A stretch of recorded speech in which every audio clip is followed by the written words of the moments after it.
Assalamualaikum warahmatullahi wabarakatuh. Salam sejahtera bagi kita semua. Halo, apa kabar? Sahabat mahasiswa dan calon mahasiswa baru, semoga selalu berada dalam keadaan sehat dan baik-baik saja. Amin. Welcome back to my channel, Helma Sikumbang.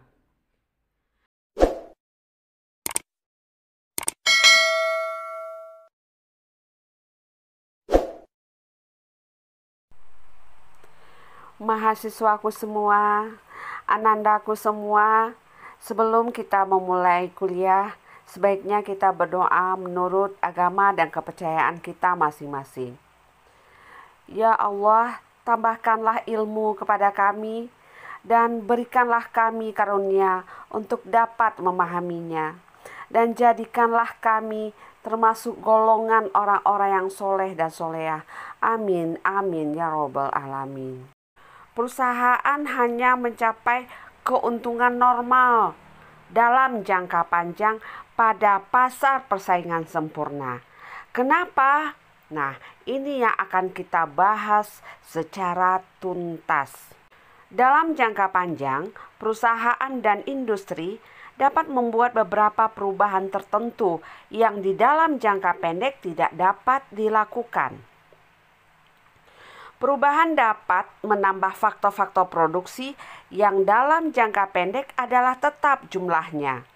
Kemungkinan ini menyebabkan perusahaan tidak lagi mengeluarkan biaya tetap. Semuanya adalah biaya berubah atau fixed cost. Seterusnya, keadaan dalam industri juga mengalami perubahan, yaitu perusahaan-perusahaan baru akan memasuki industri. Dan beberapa perusahaan lama yang tidak efisien akan gulung tikar dan meninggalkan industri. Perubahan seperti ini tidak berlaku dalam jangka pendek. Telah dinyatakan sebelumnya bahwa apabila suatu perusahaan tidak dapat menutupi biaya berubahnya atau kita katakan rugi, ia tidak akan membubarkan usahanya, tetapi hanya akan menghentikan kegiatan produksinya. Perubahan lain yang mungkin berlaku dalam jangka panjang adalah kemajuan teknologi, kenaikan upah tenaga kerja, dan kenaikan harga-harga umum atau inflasi. Perubahan ini akan mempengaruhi biaya produksi di setiap perusahaan. Nah, dengan adanya kemungkinan untuk membuat penyesuaian-penyesuaian tersebut, dalam keadaan perusahaan dan dalam industri akan mengalami perubahan. Ada dua keadaan yang akan kita bahas. Satu, keadaan yang terjadi apabila permintaan bertambah. Dua, keadaan yang terjadi apabila permintaan berkurang. Yuk, kita simak kuliah berikut ini. Nah, sekarang kita lihat operasi perusahaan dan industri dalam jangka panjang pada pasar persaingan sempurna, di mana terjadi perubahan akibat permintaan. Jadi, permintaan meningkat. Kita buat kurva permintaan pasar dan kurva penawaran pasar.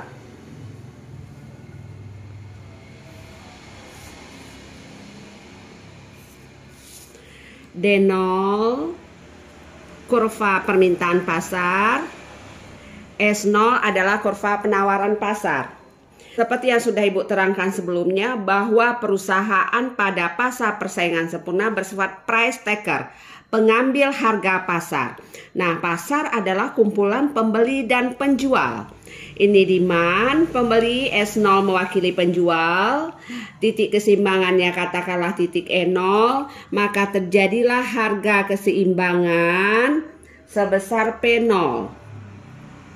Nah, jumlah barang yang diperjualbelikan di pasar sebesar 40.000. Nah, Ibu buat agak miring ya, biar muat semuanya 40.000. Nah, 40.000. Nah, diasumsikan diasumsikan industri dengan 1000 perusahaan. Jadi di dalam pasar ini ada 1000 perusahaan. Jumlah barang yang diperjualbelikan di pasar pada tingkat harga P0 adalah sebesar 40.000.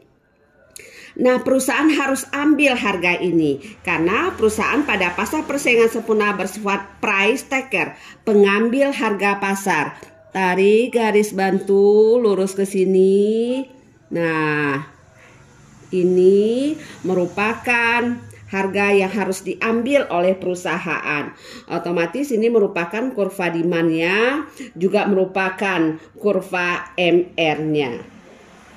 Oke, ini nggak perlu ibu ulang lagi karena sudah kita bahas sebelumnya. Nah, kita asumsikan perusahaan mencapai keuntungan normal. Ini AC, ini MC. Syarat untuk mencapai laba maksimum adalah MC sama dengan MR. Pada saat itulah perusahaan berproduksi, yaitu pada saat MC sama dengan MR, yaitu titik E. Berapa produksi perusahaan pada saat ini adalah 40 unit. Jadi di pasar atau di industri ada 1000 perusahaan. Masing-masing perusahaan menghasilkan 40 unit. Berarti pasar menghasilkan 40.000. Karena 40 unit kali 1000 sama dengan 40.000. Nah, ini adalah keuntungan normal. Oke? Perusahaan mencapai keuntungan normal. Kalau kurva AC-nya menyinggung kurva demand. Nah, sekarang kita asumsikan seperti subjudul ini. Perubahan akibat kenaikan permintaan. Kalau permintaan meningkat berarti kurva demand bergeser ke kanan atas. Bergeser ke kanan atas. Anda boleh buatnya sejajar atau boleh tidak sejajar. Tidak ada aturannya. D1. Jadi bergeser dari D0 menjadi D1. Sekarang titik keseimbangannya perpotongan antara D1 dengan S0, yaitu titik E1. Harga jual barang sekarang segini, adalah P1. Dan jumlah barang yang diperjualbelikan adalah sebesar 48.000. Bu, buat miring 48.000. Nah, jumlah barang yang diperjualbelikan di pasar adalah 48.000 pada harga P1. Perusahaan harus merubah harganya. Dia harus mengambil harga pasar. Maka perusahaan harus jual barangnya seharga OP1. Nah, otomatis ini sekarang merupakan kurva demand-nya yang baru dan juga merupakan kurva MR-nya. Kalau sudah begini kurva demand dan MR-nya, berarti laba maksimum dicapai pada saat MC sama dengan MR1 pada titik E1. Nah, titik E1 jumlah barang yang diproduksi atau jumlah barang yang dihasilkan oleh perusahaan 48.000 seluruhnya, sementara perusahaan ada 1.000, berarti di sini 48 unit ya. Ini 48 unit. Oke, 48 unit. Kalau begini kejadiannya, berarti keuntungan yang diraih oleh perusahaan adalah keuntungan luar biasa atau lebih normal. Nah, kalau keuntungan luar biasa atau lebih normal yang dicapai oleh perusahaan, maka akan memotivasi perusahaan lain atau akan merangsang perusahaan lain untuk masuk ke dalam pasar. Ingat, salah satu ciri dari pasar persaingan sempurna adalah free entry and exit. Bebas masuk ke dalam pasar kalau dilihatnya menguntungkan, dan bebas keluar dari pasar atau gulung tikar kalau dia merasa rugi. Nah, sekarang keuntungannya luar biasa sehingga banyak menarik minat pemain baru untuk masuk ke dalam pasar. Akibatnya kurva supply bergeser ke kanan bawah. Tentu produksi barang menjadi lebih banyak. Kalau produksi menjadi lebih banyak, berarti penawaran lebih banyak sehingga kurva penawaran bergeser ke kanan bawah. Kita buat bergeser ke kanan bawah. Nah, sekarang kurva penawarannya adalah S1. Jadi D bergeser menjadi D1, S bergeser menjadi S1. Titik keseimbangan pasar sekarang adalah perpotongan antara kurva demand D1 dan kurva penawaran S1, yaitu titik E2. Nah, pada titik E2, harga yang dihasilkan, harga keseimbangan adalah kembali menjadi OP0. Tetapi jumlah barang yang diperjualbelikan meningkat menjadi 60.000. Nah, ini poin yang penting yang harus Anda perhatikan. Perusahaan kembali lagi harus ambil harga P0 ini untuk menjual barangnya. Akibatnya kembali lagi ini kurva demand-nya dan kurva MR-nya. Kembali lagi keuntungan normal. Dan produksi perusahaan adalah 40 unit masing-masing perusahaan. Kalau 40 unit produksi masing-masing perusahaan, sementara jumlah barang yang diperjualbelikan di pasar adalah 60.000, berarti sekarang ada berapa perusahaan yang ada di pasar? Coba. Jumlah perusahaan yang ada di pasar sekarang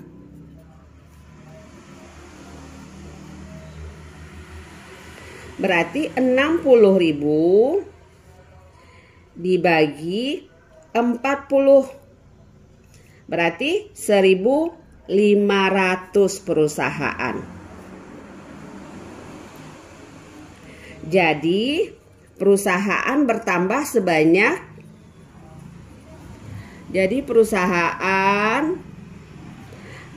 sebanyak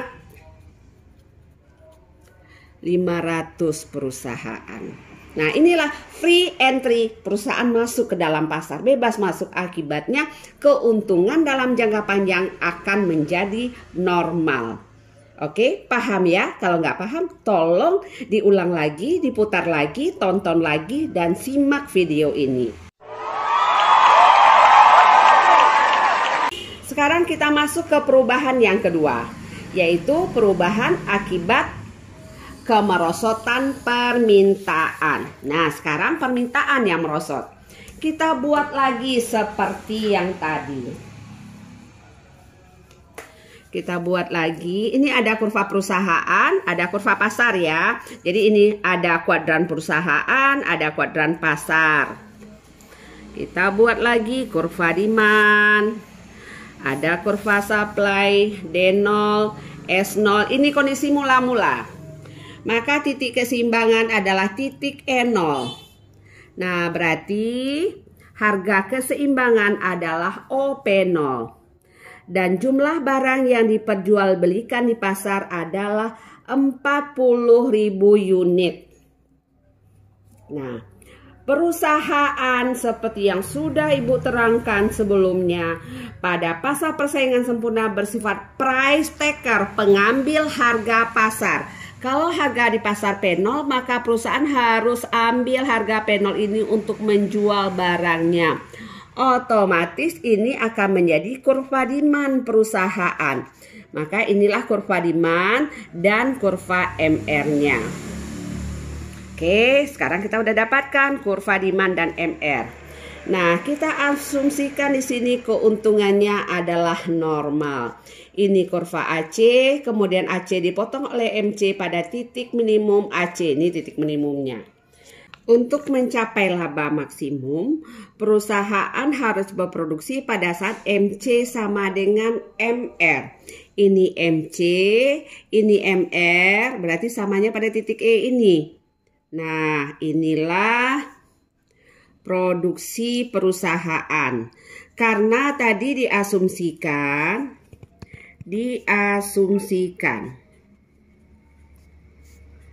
industri dengan 1.000 perusahaan. Kalau di pasar ada 1000 perusahaan, produksinya ada 40.000, berarti 40.000 dibagi 1000, masing-masing perusahaan menghasilkan 40 unit. Karena 40.000 dibagi dengan 1000, berarti 40 unit perusahaan menghasilkan barang. Nah, sekarang keuntungannya normal.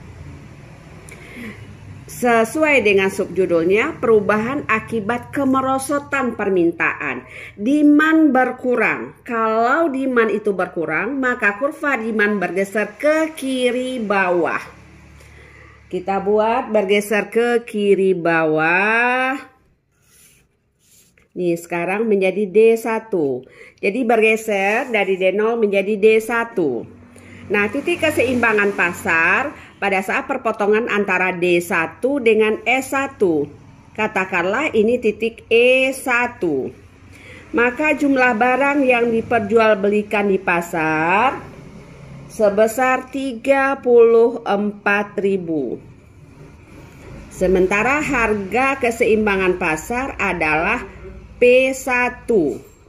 Nah, perusahaan harus ambil harga P1 ini untuk menjual barangnya. Berarti sekaligus ini merupakan kurva demand-nya yang baru. Jadi harga jual barang sekarang adalah OP1. Perusahaan harus ambil harga OP1 ini untuk menjual barangnya. Karena perusahaan bersifat price taker, pengambil harga pasar. Berarti ini sekaligus merupakan kurva demand yang baru dan kurva MR yang baru. Syarat laba maksimum MC sama dengan MR. Ini MC, ini MR-nya yang baru. Berarti berpotongan pada titik E. Nah, Ibu kasihlah warna merah ya, biar berbeda dengan yang sebelumnya.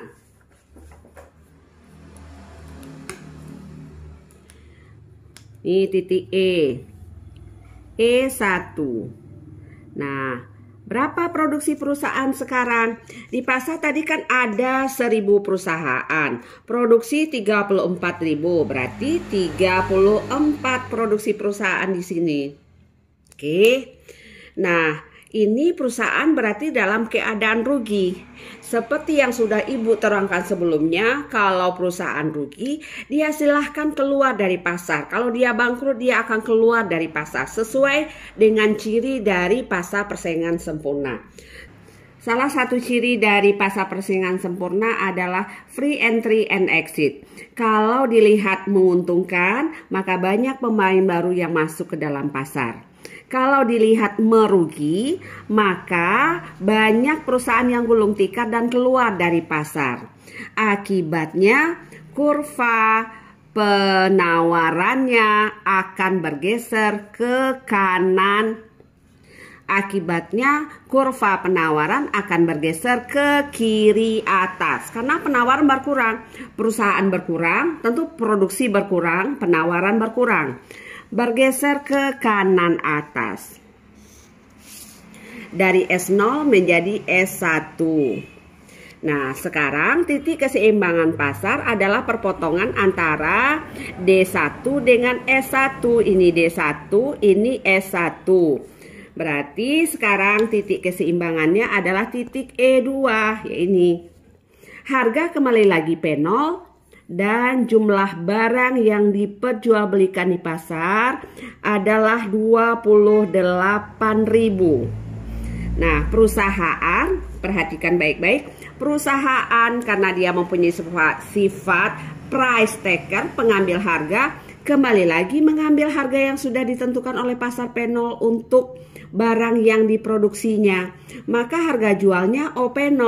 Sekaligus ini merupakan kurva demand dan MR-nya. Kembali lagi titik keseimbangannya pada titik E dengan jumlah produksi masing-masing perusahaan adalah 40 unit.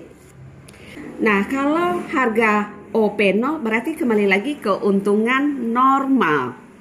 Jadi dalam jangka panjang keuntungannya normal. Kalau rugi dia keluar dari pasar. Akibatnya kurva penawarannya bergeser ke kiri atas. Sehingga kembali lagi harga naik menjadi P0. Nah, makanya keuntungan selalu normal. Kembali kita ke sini lagi. Produksi 40. Berapa sekarang jumlah perusahaan yang ada di pasar? Kita lihat. Jumlah perusahaan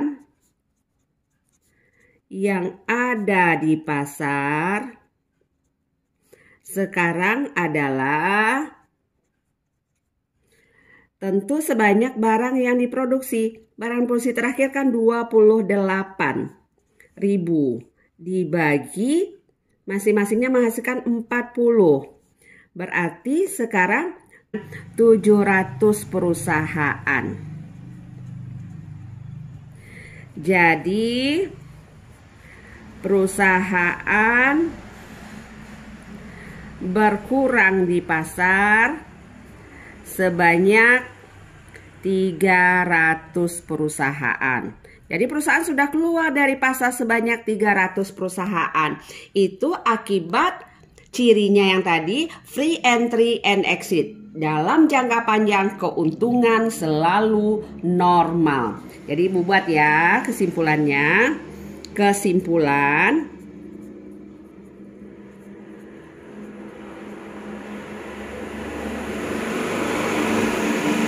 pada pasar persaingan sempurna, pada pasar persaingan sempurna,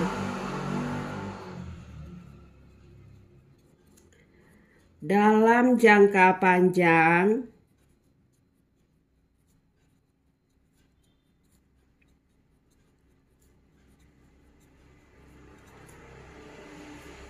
perusahaan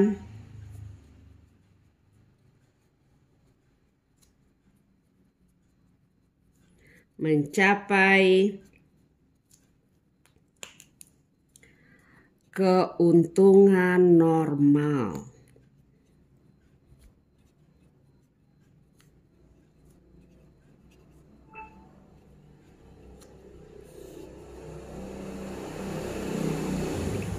Oke, silahkan Anda pahami baik-baik. Kalau tidak mengerti, tonton lagi video ini. Simak perlahan-lahan sampai Anda paham dan mengerti. Kalau tidak juga mengerti, silahkan hubungi Ibu. Ibu akan siap membantu Anda. Selamat belajar. Wow.